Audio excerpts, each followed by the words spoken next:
Me salió un nódulo en la mama izquierda, el informe de la eco me dice que hay vascularización, todavía no me ha visto el médico, pero no sé qué significa.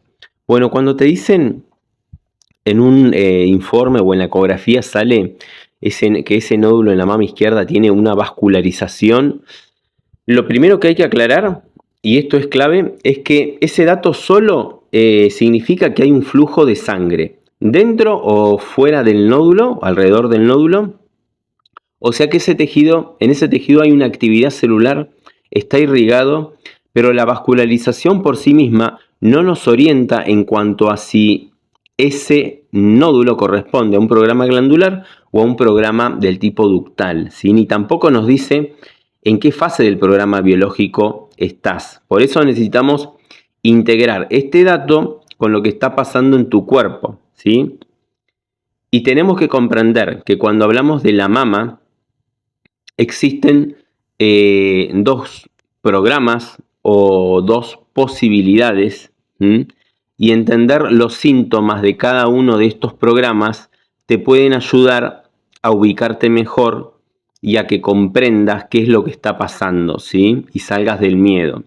Por un lado, tenemos el programa glandular, que está asociado a una preocupación en el nido, peleas, discusiones, preocupaciones por uno de los hijos, por la pareja, por alguien vivido como una cría, que en la fase activa va a generar la activación de la glándula mamaria, va a crecer, ¿sí? Va a formar un nódulo macizo, una sensación de mama más densa, más endurecida, ¿sí? Generalmente no tiene dolor, un crecimiento que es del tipo progresivo, y cuando ese conflicto se resuelve, entras en una fase de reparación, donde se va a detener ese crecimiento, se frena la mitosis en ese momento y aparece inflamación, hinchazón de la mama, dolor, cansancio, pueden aparecer sudoraciones nocturnas en la reparación, se puede activar el proceso de descomposición, de necrosis del nódulo, hay un proceso que se llama necrosis gasificante malolienta, ¿sí? Se pueden formar cavidades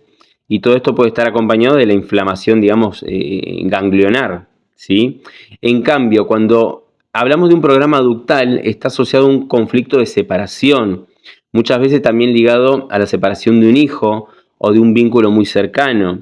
Y en la fase activa suele haber microulceraciones del ducto mamario, es silenciosa, ¿sí? Sin dolor, es asintomática, puede disminuir la sensibilidad en la mama o en el pezón, puede haber crisis de ausencia, pérdida de memoria a corto plazo, desconexión, y en la fase de reparación aparece el llamado carcinoma ductal con inflamación, enrojecimiento de la mama, calor, picazón, comezón, secreción, ¿sí? Dolores como tirones, como piquetes o punzadas, ¿sí? Aumento del tamaño de la mama, mayor sensibilidad. Entonces, más allá de la vascularización, lo importante es que vos puedas observar cuáles son tus síntomas, tu vivencia, si hubo crecimiento sin dolor previo, o si ahora hay inflamación, dolor o cambios en la mama, porque eso puede orientarte mejor hacia uno u otro programa.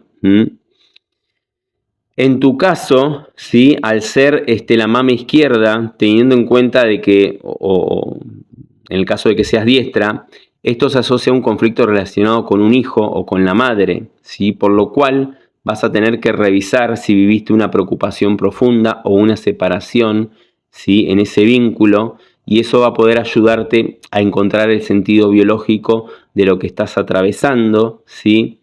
Siempre tratando de integrar esto, ¿sí? con el seguimiento correspondiente para saber exactamente qué tipo de nódulo es y qué es lo que tenés que hacer, y saber o quedarte tranquila qué es lo que va a pasar y qué es lo que vas a sentir y cuáles son los síntomas que vas a tener en esa fase de reparación, ¿sí?